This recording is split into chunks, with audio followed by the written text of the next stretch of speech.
শিক্ষামন্ত্রী পার্থ চ্যাটার্জি তার বান্ধবীর সাথে ধরা পড়লেন খাটের তলায় 50 কোটি টাকা, উৎকোচের টাকা, ঘুষের টাকা। শিক্ষামন্ত্রী জেলে ঢুকলো আর শিক্ষকরা পথে বসলো।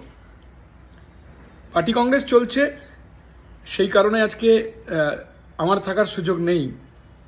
মন পড়ে আছে বেহালায়। আজকে বেহালা 14 নম্বর থেকে শখের বাজার পর্যন্ত বেহালা পূর্ব বিধানসভার এবং বেহালা পশ্চিম বিধানসভার কমরেডরা মিছিল ডেকেছেন।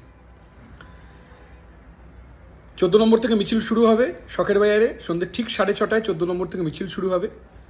আমার আজকে ওই দিনটার কথা খুব মনে পড়ছে। 21শে জুলাই মমতা ব্যানার্জি বক্তৃতা করছেন, বাঁদিকে বসে আছেন পার্থ চ্যাটার্জি, ডান দিকে বসে আছেন ববি হাকিম। মমতা ব্যানার্জি বলছেন বিকাশ ভট্টাচার্যের ফাইল খুলব। মমতা ব্যানার্জি বললেন বিকাশ ভট্টাচার্যের ফাইল খুলব, আর ঠিক পরের দিন ভোরের বেলা পার্থ চ্যাটার্জির বান্ধবীর খাটের তলা খুলে গেল। পশ্চিমবাংলার মানুষ দেখল কিভাবে দুর্নীতি, লুট, ওটা শুধু খাটের তলা খুলেছে আর কিছু জায়গায় খোলেনি। লুটের রাজ, কাদের টাকা, গরিব মানুষের টাকা, একটা চাকরির জন্য, একটা কাজের জন্য, জমি বাড়ি বিক্রির টাকা, বন্ধক দিয়ে টাকা, গয়না বন্ধক দিয়ে টাকা। টাকা দিলে তৃণমূলের নেতারা চাকরির ব্যবস্থা করতে পারে। আর এই 26,000-এর লিস্ট, এর মধ্যে অনেকে আছে, আমরা জানি অনেকে আছে, বেশ সংখ্যক যারা নিজের মেধার ভিত্তিতে চাকরি পেয়েছে, শুধু তৃণমূলের বাকিদের দুর্নীতির জন্য, ট্যাম্পারিং এর জন্য। তৃণমূল চাল আর কাকরকে আলাদা করবে না, যোগ্য আর অযোগ্যদের আলাদা করবে না। সেই কারণে যারা এই 26,000-এর মধ্যে যোগ্য, তাদের সাফার করতে হলো, তাদের কাছে বলা হচ্ছে বিকাশ ভট্টাচার্যকে নোবেল দিতে হবে। মমতা ব্যানার্জি বলছেন, কি বলছেন, কাকে বলছেন?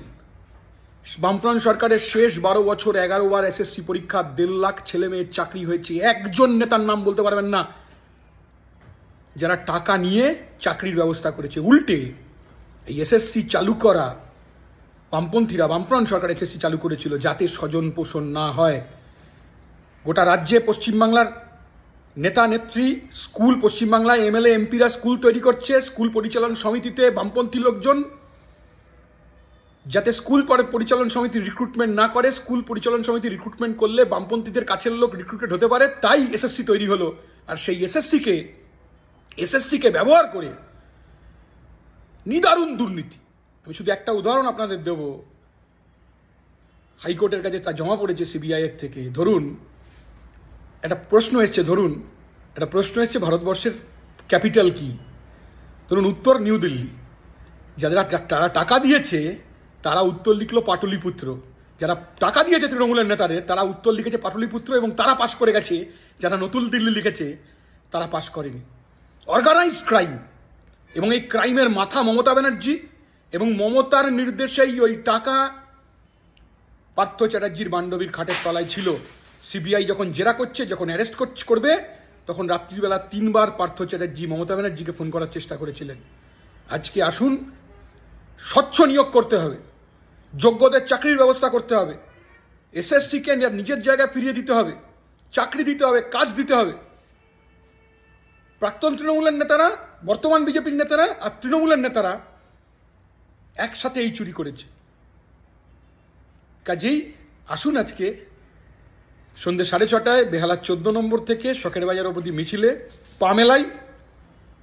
একটাই আমাদের কথা, যারা যোগ্য তাদের এই অবস্থা হলো তৃণমূলের সরকারের জন্য। নতুন করে ফ্রেশ ব্যবস্থা করে নিয়োগ করতে হবে, চাকরি দিতে হবে, কাজ দিতে হবে, কর্মসংস্থানের সুযোগ তৈরি করে দিতে হবে। শুধু হিন্দু মুসলমান করলে পশ্চিমবাংলায় হবে না।